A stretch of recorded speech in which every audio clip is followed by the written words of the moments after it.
Gene Squill and Jaguar wrong. Jaguar can't get it right.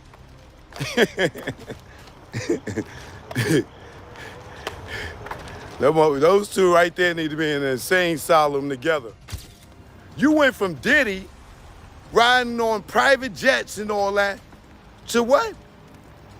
A security guard at Sue's Rendezvous. Big Gene, they not mad at you for talking about Puff. They said they mad at you because you got more famous or you got more known than they are. What happens when the most outspoken voices in hip-hop's dirty underbelly start turning on each other? I believe, he told me what it was for. I told the chick.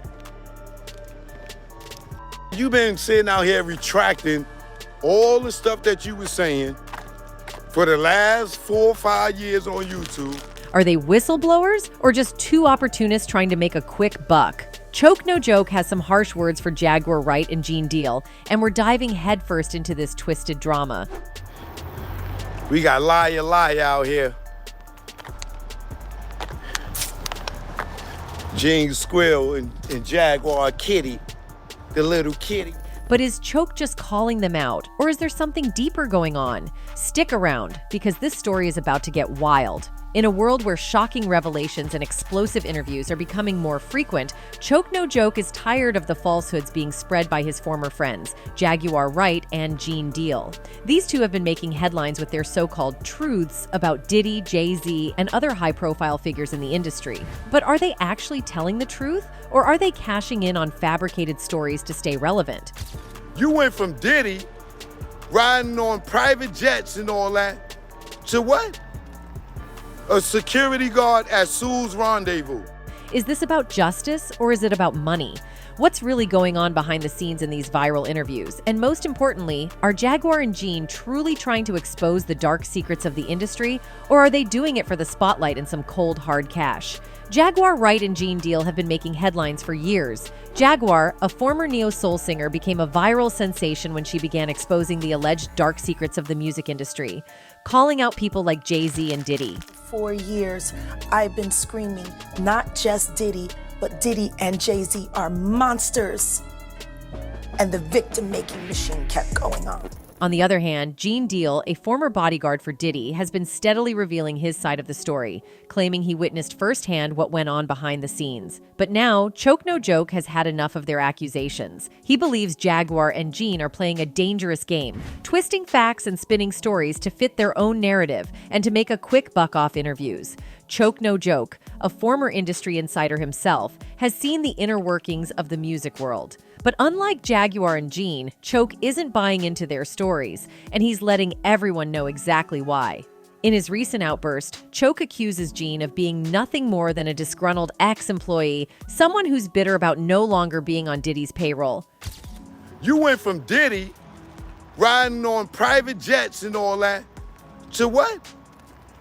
A security guard at Sue's Rendezvous. Choke's accusations don't stop there. He also takes aim at Jaguar, mocking her claims and even questioning her mental stability.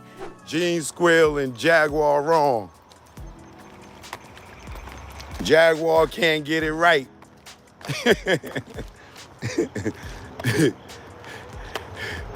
Those two right there need to be in an insane asylum together. One of the most significant points Choke No Joke makes is about the financial motivation behind these interviews. Jaguar and Gene have both appeared on major platforms sharing their so-called truths. But are they really in it for justice, or are they in it for the money? These platforms, they allow her to just get up there and say anything. You know what I'm saying? Without fact-checking, without doing any research. Choke points out how interviews have become a lucrative business. The more sensational the story, the more views it garners, and the bigger the payday for those telling the tales. But Choke isn't just questioning their motivations. He's also calling out the inconsistencies in their stories. Over the years, both Jaguar and Gene have changed their narratives, adding more details and accusations with every interview. These shifting stories have raised eyebrows, and Choke No Joke is quick to highlight how their versions of events have evolved to fit new narratives. You've been sitting out here retracting all the stuff that you were saying for the last 4 or 5 years on YouTube. One of the biggest questions surrounding Jaguar and Gene's allegations is, why now? Choke No Joke believes the timing is no coincidence. With major legal battles surrounding Diddy and other industry figures, there's a lot of money and attention to be gained from airing out dirty laundry. Choke suggests that Jaguar and Gene are using the current legal spotlight to their advantage, piling on with new accusations just as the industry is being scrutinized like never before. Despite Choke's fiery responses, the question remains, are Jaguar and Gene telling the truth? Or is this just a case of opportunists capitalizing on a moment of vulnerability within the industry? Well, what I would say is I wouldn't put nothing past nobody, right? In regards to that. It all began with Piers Morgan's controversial episode where he gave Jaguar Wright the platform to speak her mind. And let's be clear, this wasn't just some passing interview. Jaguar had an agenda, and Piers allowed her to run with it. Jaguar begins by addressing Piers' question about feeling vindicated after Diddy's recent legal troubles. Despite the charges against him, Jaguar is clear. She doesn't feel relief. For her, the accountability process is just starting. Do you feel vindicated Yes. by the events of the last few weeks? No, not at all. Because he's just the beginning. According to her, Diddy is only the tip of the iceberg, a figurehead of a deeply ingrained culture of exploitation within the music industry. Jaguar speaks candidly about her firsthand experiences. Having been in the industry for over 30 years, she recounts stories of her elders, advising her to avoid certain individuals, but that advice wasn't enough to shield her from the trauma she faced.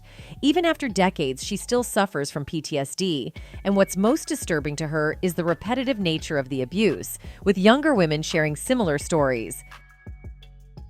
You live through these things, you're still suffering the PTSD created by all of this, and you're talking to a victim that's 20 years younger than you, and she's telling you the exact same thing that happened to you. This, she explains, is what makes Diddy and his actions all the more dangerous. The perpetuation of harm across generations, shielded by the industry's silent complicity.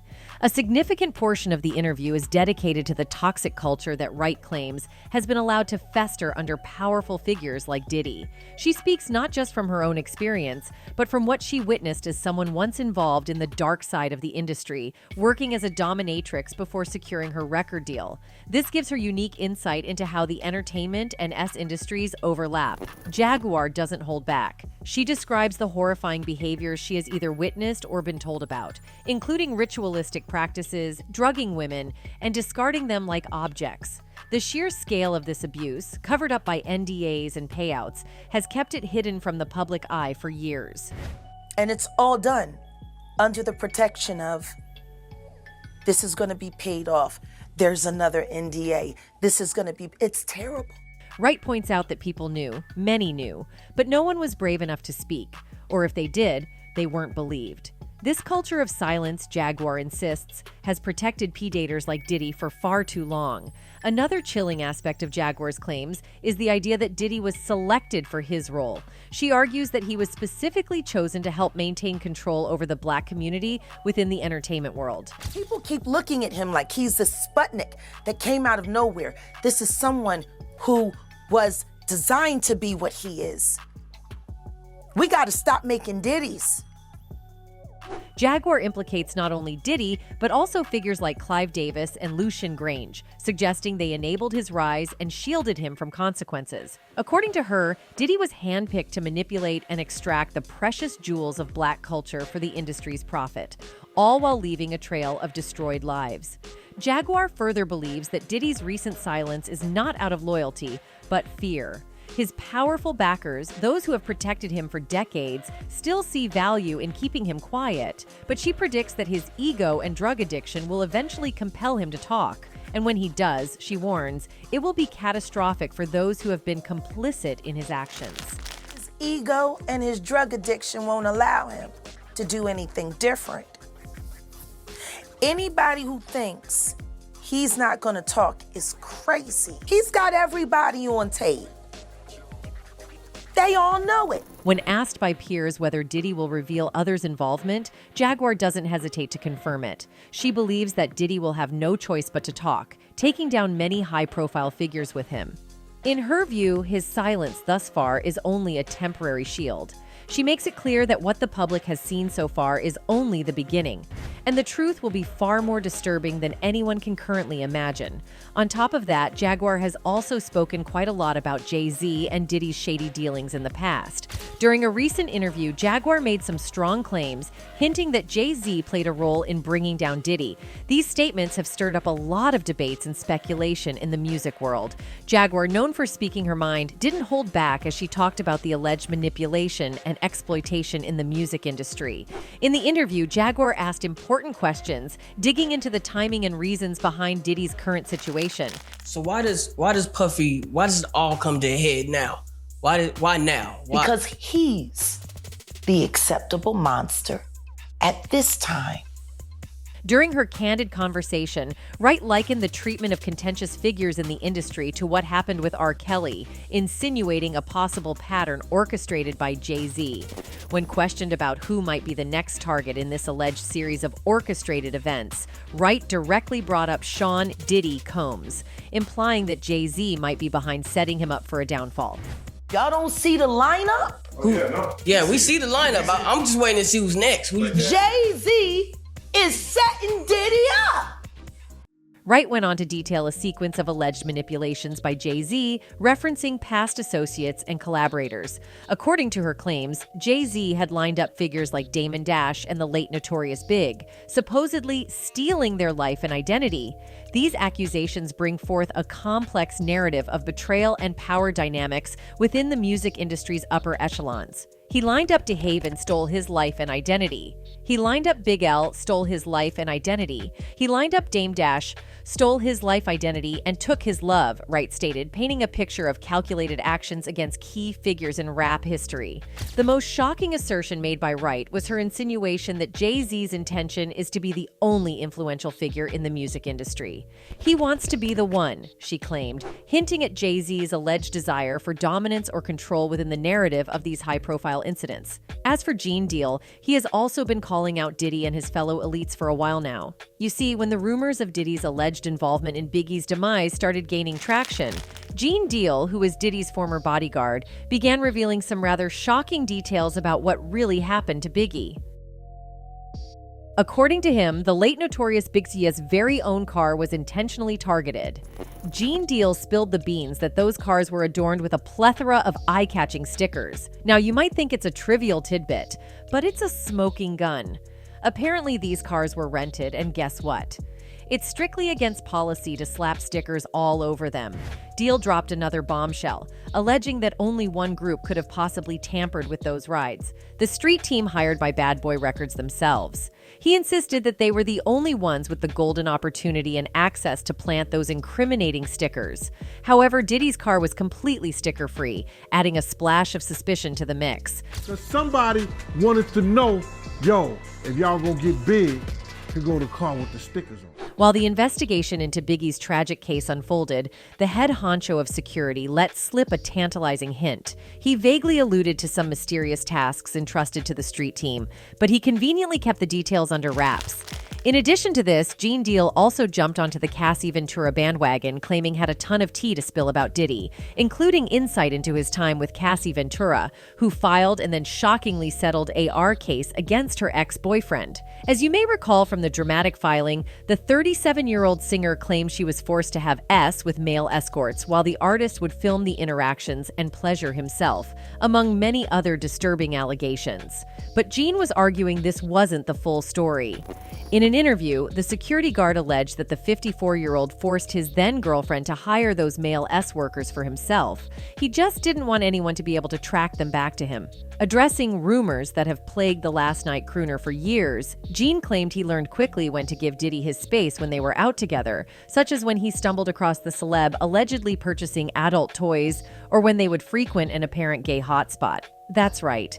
Gene Deal unveiled Diddy's unique networking strategies, shedding light on the rapper's purported visits to Turkish baths, which he claims were hotspots where Diddy allegedly met with gay men. Well, a lot of gay men. Deal suggested that this was a common practice for certain individuals in the industry. According to Deal, these Turkish bath meetings were more than just a place for relaxation. They served as a unique setting for business discussions. He claimed that individuals seeking connections with executives like Diddy were compelled to attend these baths and purportedly engage in questionable exchanges in return for career advancements. Top in the game, in the music business. And they had said to me, yo, I had to suck a lot of to get to this position. He then added, that's a lot of what these guys get into when they start having certain meetings with certain people. They meet them at the Turkish bath, and they do their meetings, and they meet their peoples in those types of situations where they're comfortable, so they don't have to worry about their indiscretions coming out. Deal's comments suggest a hidden side of the music industry where personal and professional boundaries may blur. The Turkish bath, as described by Deal, appears to be a unique space where individuals could conduct business without fear of judgment or exposure. He further emphasized the frequency of these meetings, stating, twice, sometimes 3 times a week, me and the driver be outside. He'll run into the Turkish bath. In any case, Choke has also given his own thoughts on Diddy's current predicament, dropped some explosive allegations about Sean Diddy Combs, going as far to say that he believes Combs will eventually be charged with the of rappers Tupac Shakur and the Notorious Big. Speaking to Piers Morgan. On Piers Morgan Uncensored, Choke said, I believe allegedly he is going to be indicted for the Tupac and the Notorious Big. I think that's what DIDDY'S coming down the pipeline. The stuff I hear is serious. I believe he is going to be indicted for the alleged of Tupac Shakur as well as Biggie. Morgan pressed Choke for evidence of his claim. I believe from the evidence that is out there, all the talk on YouTube, the Quad hit, Diddy was there with Jimmy Henchman. Jimmy Henchman had a problem with Tupac. That is why Tupac was shot at Quad Studios, Choke responded. Choke No Joke elaborated on the intricate relationships and events surrounding the late Tupac Shakur and Notorious Big, diving deep into the details while naming specific individuals involved. He explained that Gene Deal, a former associate of Diddy, claimed he witnessed a check linked to Eric Von Zip, which Gene alleged was intended for the demise of Tupac. To make a long story short, Choke stated, you have a guy named Gene Deal who worked for Diddy who says he saw a check that a guy Eric Von Zip had. He told him that the check was for the demise of Tupac Shakur. Choke referenced a YouTuber named Doggy Diamonds, who had a discussion with Gene about this check. Gene reportedly told Doggy Diamonds, you say the check is for Biggie's life? But Gene corrected him, insisting, no, I saw the check for Pac's life.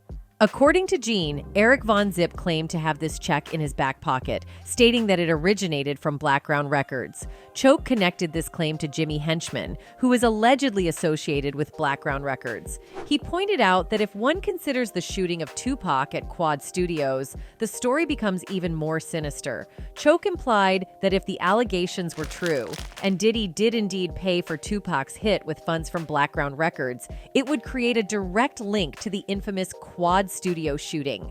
Choke stressed that Diddy was present in the studio alongside Jimmy Henchman during this pivotal moment. Yet the narrative often presented is misleading. They don't tell that story, he remarked. They make it look like Diddy was in the studio with Biggie. In reality, Choke argued that Biggie had secretly pursued a deal with Atlantic Records behind Diddy's back. He detailed how Biggie was in the process of recording sessions for the first Junior Mafia album, which was kept hidden from Diddy. Diddy found out that Biggie was having this session on the quiet. He was getting ready to bust in on Biggie, Choke explained, suggesting that the shooting incident involving Tupac disrupted Diddy's plan to confront Biggie about his secret project. Further detailing the dynamics of their professional relationship, Choke explained that Diddy, whose real name is Sean Combs, and Biggie, known as Christopher Wallace, had a publishing deal in place. Under this agreement, Notorious Big was responsible for writing songs, with Diddy receiving a portion of the profits. However, Choke highlighted a significant breach of trust, stating, what Biggie did, which was wrong, was he went and wrote all the stuff for Lil' Kim and Junior Mafia and lied to Diddy, who thought they wrote their own stuff.